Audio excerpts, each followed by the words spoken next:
Bueno, ahora sí, ¿me escuchan todos? Está bastante desaparecido.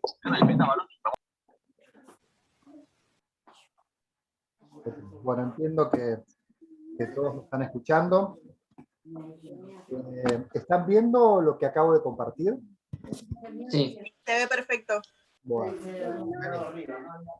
denme un minuto que sumo a algunos compañeros más que se están agregando.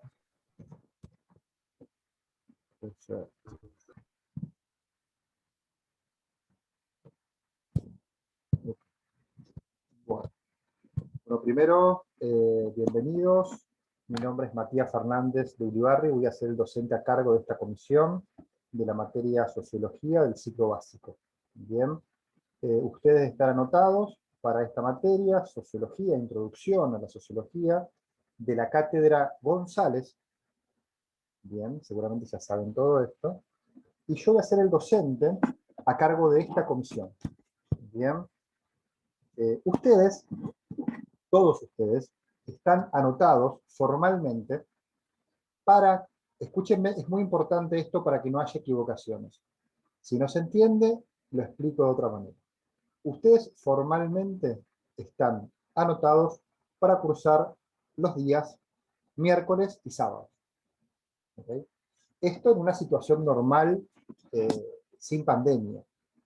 Pero a ver, frente a la situación de pandemia y tener que trabajar de forma no presencial, es decir, virtual, ustedes van a tener una clase grabada que corresponde al día miércoles y que ya va a estar subida al campus el día martes. ¿Se entiende? Vuelvo a repetir. Formalmente ustedes tienen que cursar el miércoles, pero esa clase, para que la tengan antes, para que dispongan de ese recurso virtual antes, va a estar subida al campus el día martes. ¿Bien?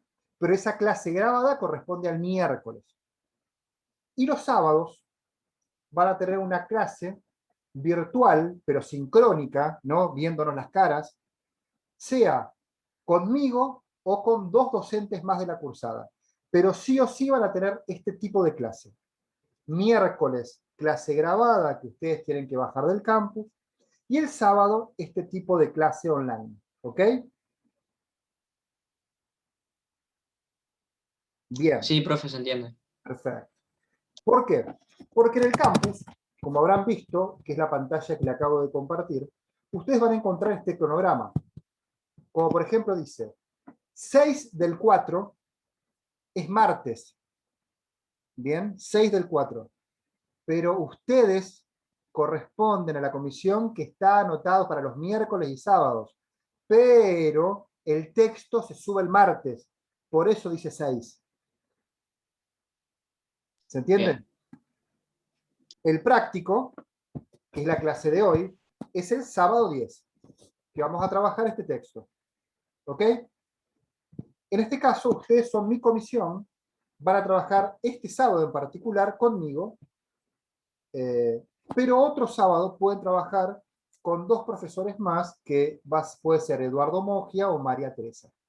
Van a trabajar el texto, asignado a esa clase.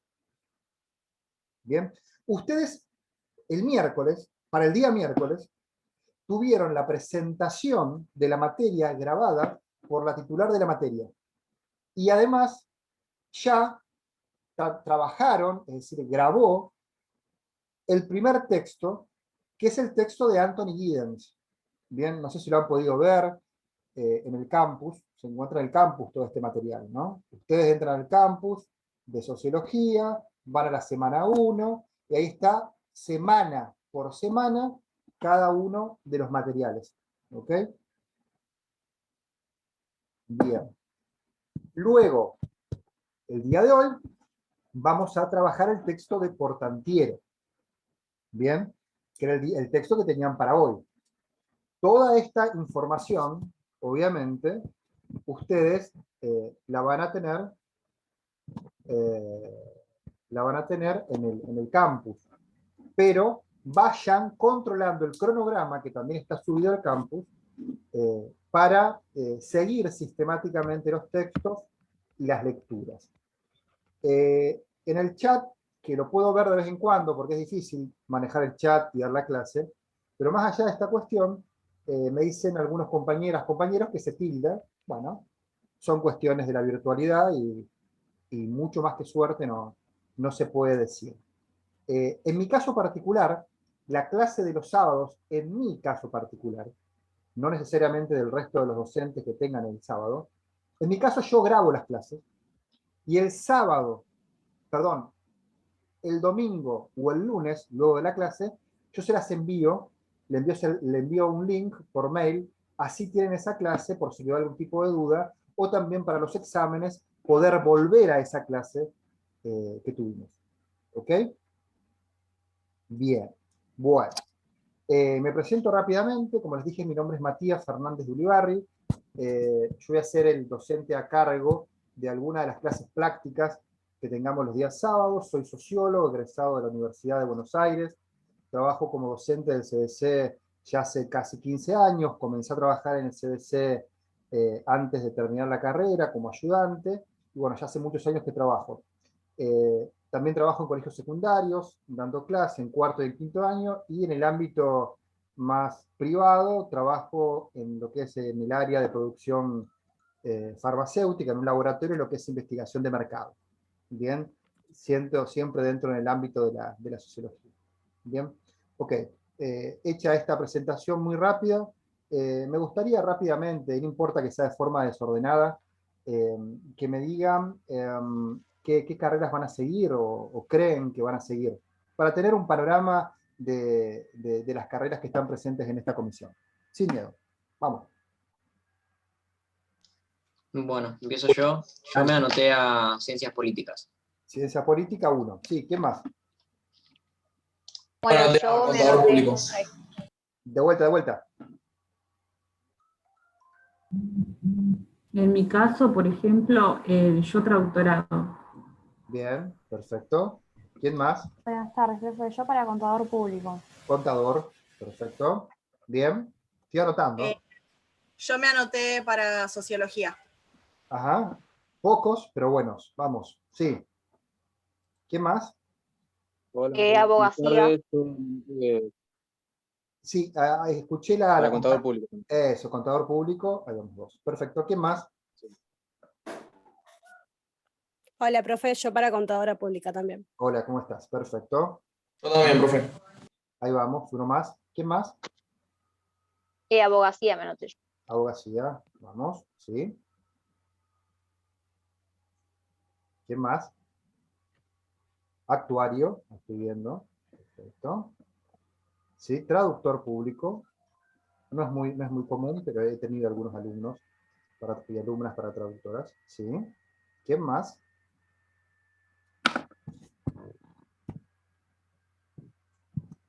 ¿Listo? Parece poquito. Ahí vamos. Yo me anoté para ciencias políticas, Ahí vamos. ciencias económicas políticas. Ciencias económicas. Ajá. Perfecto. Perfecto. Bueno. Seguramente me faltaron algunos relevar. Somos actualmente, estamos en 22 participantes. Obviamente la gran mayoría no, aproximadamente un 40% van a estudiar para contador público y para abogado. Ahí se sumó otro más. Para contador público, que es lo habitual, son las carreras que normalmente convocan a más personas, a más estudiantes. Y después tenemos, bueno, hay abogacía también, por supuesto. Y después tenemos diversos, actuarios, ciencias económicas, contador público, relaciones del trabajo, administración también, bien. Pero principalmente son esas dos carreras, y sociología. Solemos ser muy pocos los que estudian sociología, lo cual es muy bueno porque hay menos competencia, pero bueno, nada más que por eso.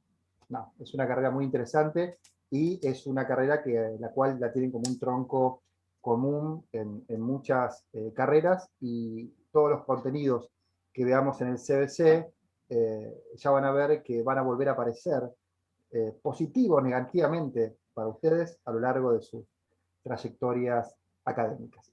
Bien. Bueno, como les decía, esa es la primera cuestión formal. Cronograma, material de la materia, está en el campus. Ustedes se van a encontrar conmigo u otro docente en esta clase online los días sábados. Bien.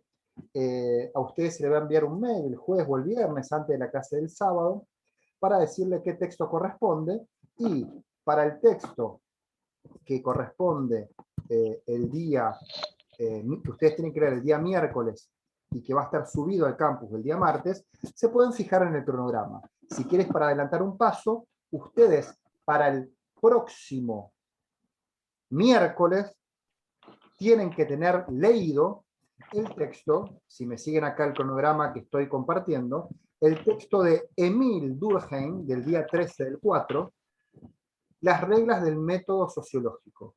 Ese texto va a estar, o ya está, creo que va a estar subido dentro de poco, al campus, bien, en lo que sería la semana 2, si no me equivoco, creo que ya está subido, además de la clase que corresponde a ese texto. ¿Ok? Luego que hagan eso el miércoles, ustedes van a tener otra clase el sábado, que puede ser conmigo, o con María Teresa, o con Eduardo, que son los tres profesores que trabajamos los días sábados dando clases, y van a leer el texto, el segundo texto de Durkheim, que ya lo pueden ir anotando también, Educación y Sociología.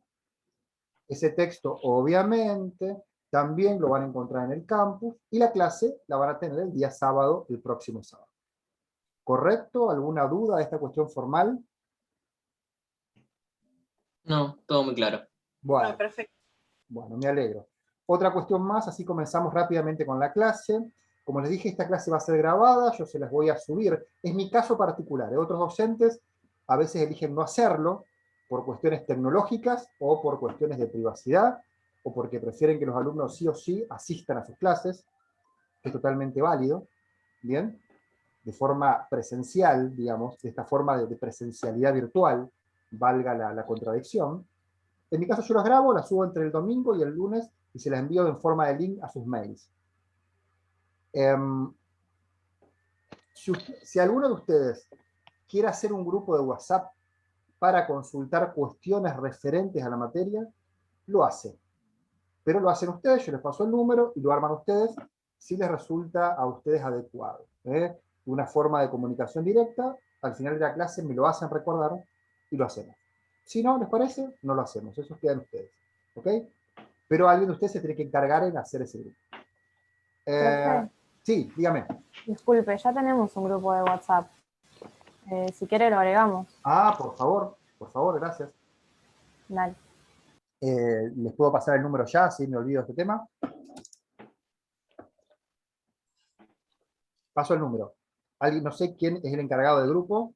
¿Me está escuchando? Yo, si quieres, tomo nota del número y después se lo paso a la administradora del Perfecto, grupo. muy amable. 11 50 49 51 09. Perfecto, profesor. Bien, gracias. Obviamente yo no voy, ustedes manéjense con total libertad, yo no voy a intervenir en sus intercambios, solamente yo voy a intervenir cuando sea demandado esa intervención, ¿no? Ustedes manéjense con total libertad, ¿no? Eso es solamente un espacio para preguntas precisas en lo que respecta a la materia, o si hay algún tipo de paro o interrupción de la cursada normal, ¿ok? O alguna cuestión que agregar, ¿bien? Pero es un recurso más para utilizar. Recomendaciones básicas para la materia. Esta materia tiene una cantidad de contenido teórico, de texto, que a lo mejor, dependiendo del colegio secundario o la formación que ustedes tengan, la formación educativa que ustedes tengan, pueda ser abordado de forma sencilla o no, le puede resultar mucha cantidad o no. Eso lo van a tener que ir adquiriendo a lo largo de la cursada. Mi recomendación es que, como cualquier materia, pero en particular esta, por las características que tiene, de ser materias principalmente teóricas, realicen una lectura sistemática de los textos, asistan a las clases, hagan lo posible por asistir a las clases, con los textos leídos, participen activamente de las clases. Acá no hay verdades reveladas. Lo que se necesita es que sea un espacio de intercambio donde yo les brindo un esqueleto de los contenidos teóricos y entre todos intentemos reconstruir lo que dicen los autores. Por ende, la participación se valora, hace que la clase sea más dinámica, más interesante y pase más rápido, seguramente. Bien. Entonces, esas recomendaciones: lectura, participación, traer preguntas de los textos. Y ustedes también van a ver que en el campus hemos armado para cada autor una guía de lectura, para que también luego de la lectura del texto, ustedes puedan ir a esa guía de lectura y al responder esas preguntas, también van a tener una clara evidencia si han entendido el texto o no. Bien, es un recurso más. Es decir, la virtualidad nos da distancia, pero también nos nutre de un conjunto de recursos que la presencialidad muchas veces no nos permite. Guía de preguntas, clases grabadas, textos. Es decir, tratemos de utilizar todos esos recursos. ¿Bien? ¿Alguna duda? Bien, perfecto. Entonces, vamos a comenzar con la clase que tenemos para hoy. ¿Han podido leer? No les voy a preguntar, es solamente una cuestión para ver cómo estamos. ¿Han podido leer el texto de Giddens que correspondía a la clase del miércoles? ¿Algunos de ustedes? ¿Qué les ha parecido? ¿Sencillo, más o menos? Yo leí el de Giddens, no leí el otro, pero sí escuché el audio que estaba dedicado al segundo video. Ya te lo llevo listo. Dante ya me pasó los de él, ya lo llevo perfecto, listo. Así que perfecto, ya son bien. 2 menos. Entonces, les pido Y Mari a los que no están hablando, por favor, que silencien. Así que no sé, todavía no sé si o les pido que silencien, yo para no silenciarlos directamente, que cada uno se silencie, y el que quiera participar, lo haga directamente. Bien. Lo que me decía Germán, ¿no? Germán, si no me equivoco, era que había leído el texto de Giddens, y el texto de hoy no llegaste a leerlo, de Portantiero, pero pudo escuchar los audios que le mandó la profesora María Teresa, que son audios que no necesariamente se meten directamente con el texto de Portantiero, sino que hacen una introducción muy interesante para poder ingresar al texto de Portantiero. Les recomiendo a todos ustedes que escuchen esos audios, se tomen el trabajo de escuchar esos audios, para que tengan una mejor y mayor comprensión del texto de Portantiero que hoy vamos a trabajar. La idea es que la clase dure aproximadamente, ahora un poco más porque tuvimos que hacer esta presentación, 80 minutos. Es la idea. Por ende, cuando esto se corte, vamos a tener que volver a conectarnos al mismo link. ¿Ok? Se conectan al mismo link y seguimos con la clase. Se va a cortar a los 40 minutos y continuamos. ¿Ok? Les voy a compartir ahora el texto que tenemos para hoy. ¿Alguna duda? Bien, una cuestión. ¿Todos están al tanto de cómo se aprueba la materia? Más o menos. Sí. ¿No hay dudas al respecto? Bueno, mejor así. O sea, es muy fácil, muy fácil de explicar, de aprobar, después se verá. O sea, la forma de aprobar la materia, ustedes tienen que rendir 2 exámenes, exámenes que después vamos a ver las características que tienen, teniendo en cuenta la virtualidad, no van a ser ¿qué dice Durkheim del hecho social? Porque lo buscan, lo copian y listo. Es decir, va a tener una forma particular el examen donde ustedes tengan que poner en juego y justificar de alguna manera el aprendizaje que han desarrollado en la cursada. Van a ser 2 exámenes, ustedes para tener la regularidad de la materia tienen que aprobar los 2 exámenes. Aprobar es tener 4 y 4. Y luego, obligatoriamente van a tener que rendir el examen final. ¿Ok? Obligatoriamente. La característica que tiene esta virtualidad es que a priori, no permite una promoción directa. Pero, en el examen final, va a ser considerado de forma diferente aquella alumna o alumno que haya hecho un examen muy bueno o no en sus parciales anteriores. Es decir, si un alumno le saca 9-10, 10-10, 9-8, no va a ser lo mismo irse a final con 2-4. Bien, cuestiones básicas, aburridas, pero hay que explicarlas. Bien, en el caso que ustedes aprueben los 2 exámenes, van a tener 3 instancias para rendir los finales. Bien, que regularmente o formalmente son en julio, en diciembre y en marzo. Pero las fechas se han encontrado trastocadas por esta cuestión de pandemia y demás cuestiones. Bien, esa es la última cuestión formal que quería aclarar.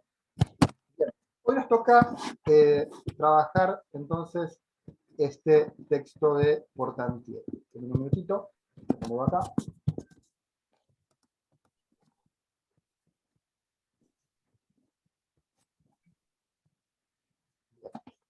A ver. Portantiero. O sea, Portantiero es un sociólogo, fue un sociólogo argentino. Yo tuve la suerte y la oportunidad de tenerlo como docente en la Universidad de Buenos Aires. Bueno, tuvo un recorrido político y académico muy interesante. Ustedes en el campus van a encontrar lo que es su bibliografía, pero es simplemente para que tengan una noción bastante, bastante más acabada de lo que yo les puedo decir a ustedes. A ver, en primer lugar, él en la década del 50 empieza a estudiar Derecho, luego abandona rápidamente la carrera de Derecho y se pone a estudiar Sociología. Él paralelamente participa o se afilia a lo que era el Partido Comunista por ese entonces, trabaja en la Federación Juvenil Comunista, en el cual desarrolla una producción literaria e intelectual bastante interesante, empieza a meterse, a involucrarse, para ser más adecuado, en el estudio y en la traducción de un autor italiano, comunista, marxista, que va a ser Antonio Gramsci, y a partir de sus escritos y de sus traducciones, el marxismo italiano y principalmente el pensamiento de Gramsci llega por estos lados a hacerse presente en el ámbito intelectual y académico. Su participación en el Partido Comunista Argentino empieza a tener ciertos roces, principalmente por el horizonte o las características que empieza a asumir tanto en la Unión Soviética como en la Argentina, por su marcada tendencia estalinista. Frente a las críticas que le hace este intelectual, es expulsado del partido. En el 66 se recibe de licenciado en Sociología, ejerce como profesor y como investigador en el Centro de Investigaciones de Ciencias Sociales. Bien, realiza un estudio interesante, a aquel que le interesa el fenómeno y el estudio del peronismo en Argentina, que eso es un estudio fundamental para entender el peronismo, que es en la década del 70, que es junto a Murmich, que es otro teórico, el estudio sobre los orígenes del peronismo. Con la llegada de Perón, este autor tiene un acercamiento. Una consulta. ¿Ustedes están viendo arriba y se tapa un poco la visión? ¿La visión cómo? ¿La visión completa de lo que estoy presentando o ven completo el texto? Yo veo No, completo el texto. Yo veo completo, profe. Denme un minutito que quiero corregir esto. Un minuto, por favor, que corrijo esto. Un minutito. Disculpen, de pantalla.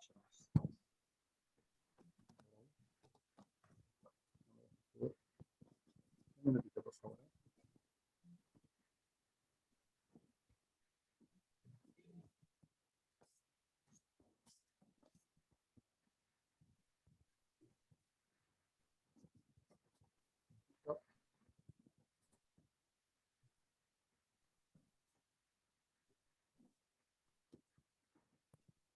No sé por qué será. Entonces, un minutito, por favor. Quiero ver cuál es el problemita.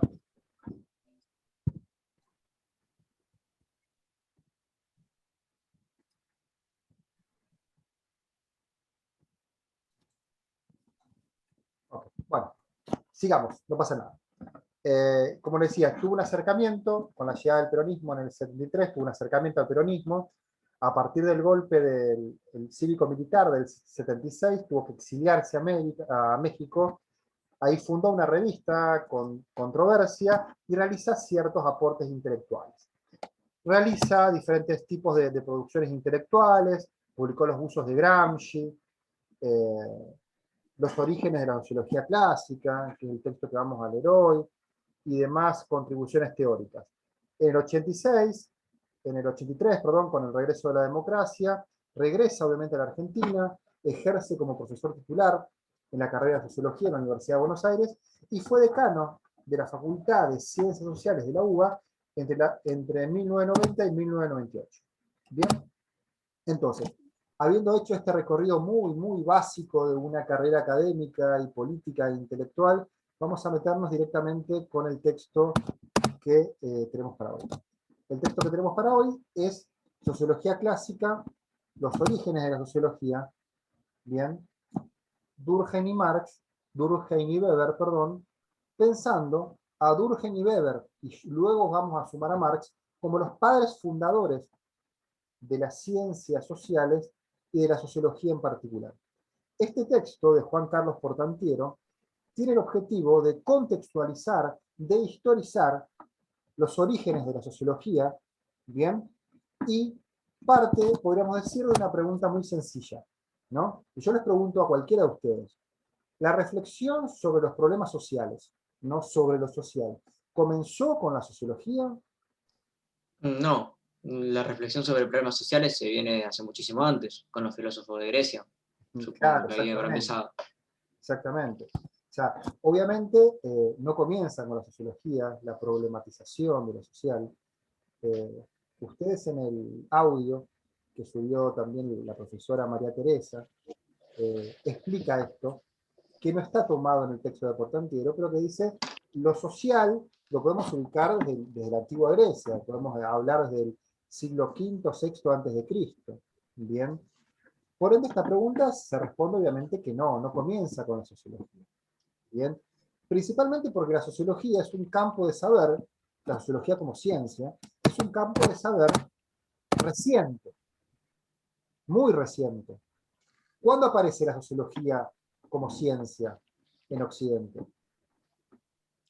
¿Qué creen ustedes? Con la Revolución Industrial. Bueno, la Revolución Industrial involucra varios siglos. ¿En qué siglo? Mediados del siglo XIX. Excelente, excelente. La sociología como ciencia aparece a mediados del siglo XIX. ¿Bien? Obviamente está muy relacionado con el apogeo, la maduración de la revolución industrial y todos los conflictos que trae la sociedad capitalista en ese contexto. ¿Bien? Entonces, vamos de a poco. Aparece a mediados del siglo XIX, nace la sociología como ciencia, pero, dice Portantiero, para entender a la sociología como campo de saber, debemos pensarla como el resultado de un proceso anterior. Debemos pensarla como el resultado de un proceso teórico anterior que comienza en el siglo XVI. ¿Por qué? Porque si bien la sociología como ciencia aparece a mediados del siglo XIX, antes de la sociología teníamos antecedentes teóricos que colaboraron para el desarrollo posterior de esta ciencia. ¿Cuáles fueron los dos antecedentes teóricos fundamentales que marca Portantiero para la sociología? ¿Recuerdan? Hay dos ciencias, dos corrientes, dos ciencias que van a marcar fundamentalmente... La ciencia política y la economía, ¿puede ser? Ciencia política y economía política, excelente, excelente. Bien, son los dos antecedentes teóricos de la sociología, ¿no? En primer lugar, la teoría política, luego llamada ciencia política, cuyo referente intelectual principal fue Nicolás Maquiavelo. Lo que hace la teoría política, de la mano, principalmente, también de otros, ¿no? Pero principalmente de Maquiavelo, es plantear una ruptura, un quiebre respecto a cómo se pensaba lo político anteriormente. Marca una ruptura con respecto a cómo se pensaba lo político anteriormente. ¿Y cómo se pensaba lo político anteriormente? Principalmente desde la teología, es decir, desde las especulaciones religiosas, o desde la filosofía, es decir, de un modo netamente abstracto. ¿Ok? Lo que hace la teoría política es producir una separación, se separa de esa forma de pensar la política y empieza a pensarla de otra manera. Empieza a pensar la política como una ciencia. ¿Bien? ¿Y en qué consiste esta ciencia de la política? Para explicarla muy rápidamente. La ciencia política es la relación entre el estudio de las relaciones entre el gobierno y la sociedad. ¿Bien? Ahora bien, ¿qué quiere decir que un saber es considerado una ciencia? Más allá de la ciencia política, cualquier saber, ¿cuáles son los elementos que hacen de un saber una ciencia? ¿Qué creen ustedes? ¿Cualquier saber es una ciencia? ¿O no?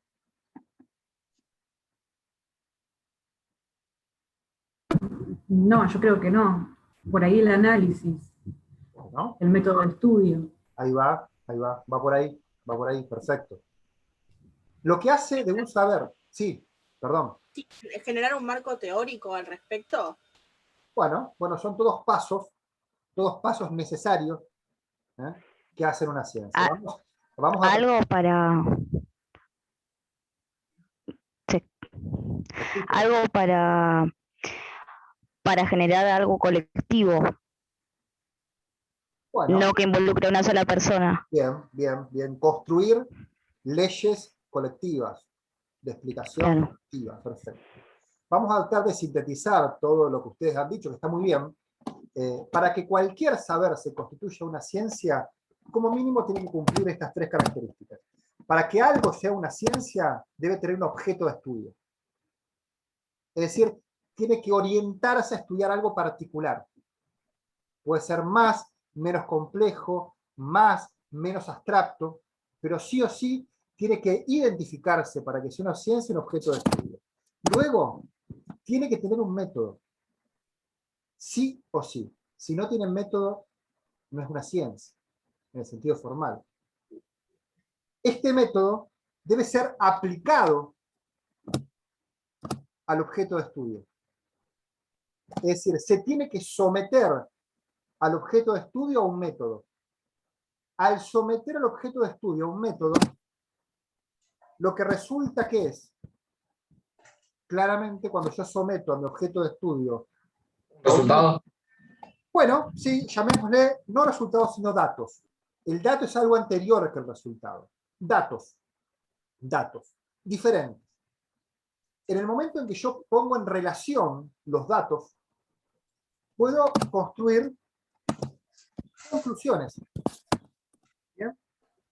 Y a partir de dichas conclusiones, puedo construir leyes que expliquen el fenómeno que estoy estudiando. Pueden ser leyes sociales o leyes naturales, dependiendo de la ciencia que esté investigando.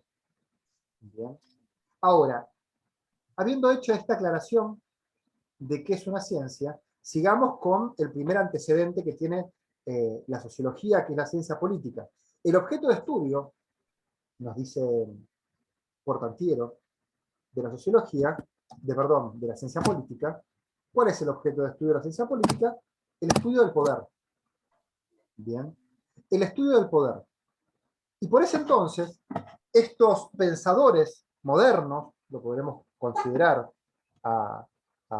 tanto a los hacedores de la ciencia política, pero también a la sociología clásica, como Durkheim y Weber, asocian el poder directamente al Estado. ¿Bien? Hay una asociación directa del poder con respecto al Estado. ¿Y por qué sucede esto? Es antojadizo que estos autores que le dan forma a la teoría política y que luego van a ser aquellos que van a influenciar a la sociología clásica, ¿es antojadizo de que asocien el poder con el Estado? ¿A qué responde dicha asociación? Responde a simplemente una cuestión histórica. Bien, y la cuestión histórica que explica la asociación entre poder y Estado es lo que estaba sucediendo en la sociedad occidental del siglo XVI. ¿Qué sucedía en esta sociedad occidental del siglo XVI? El surgimiento de los estados nacionales en el marco de una sociedad capitalista, industrial y moderna en plena expansión. Bien, estas nuevas figuras de estados-nación de alguna manera orientan, ¿no?, la asociación directa entre poder y Estado. ¿Me siguen? Perfecto. La pregunta básica que se va a hacer la ciencia política es cómo organizar el poder, si es objeto de estudio, cómo organizar el poder en dicha sociedad. Cuando digo dicha sociedad, estoy hablando, se corta en cualquier momento, chicos, se vuelven a conectar, ¿eh? ¿Bien? Entonces la pregunta es, ¿cómo organizar el poder en dicha sociedad capitalista, industrial y moderna? ¿Bien? Y para responder a esta pregunta, lo que tenemos que saber, y es fundamental, es cuál es la concepción de hombre que tienen estos pensadores modernos que están presentes en la teoría y ciencia política. ¿Bien? Entonces, para pensar cómo se organiza el poder, debemos saber cuál es la concepción